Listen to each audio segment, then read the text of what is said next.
Now, defunding police departments is a conversation happening in a lot of cities. Sound extreme?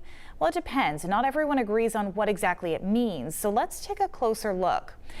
As protests against racism continue, there's a growing call to defund the police. But how would that work? And what are activists really asking for? Well, the idea of defunding police is actually not new. Murmurs calling for funds to be pulled from police departments started to grow after protests against police brutality in Ferguson, Missouri in 2014. But it was treated as a radical idea and didn't gain much traction. Now, as a spotlight once again shines on racial inequality, calls to defund law enforcement are growing louder. So does the idea actually mean disbanding police? Well, that kind of depends on who you ask.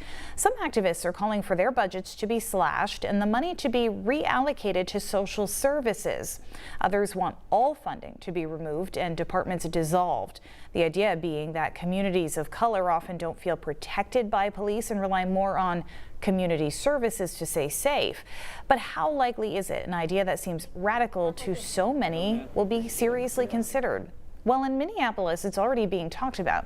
A city council member says they're talking about disbanding the existing police department and replacing it with a community-oriented public safety and outreach approach. And in some big cities reeling from budget issues because of the coronavirus pandemic, there's already talk of cutting but not eliminating funding for police departments. Now, Portland City Councilors will review police policies and procedures tomorrow night. Topics include body cameras, crisis intervention, and de-escalation. News Center Maine will be covering that discussion. We'll have the latest again at 11.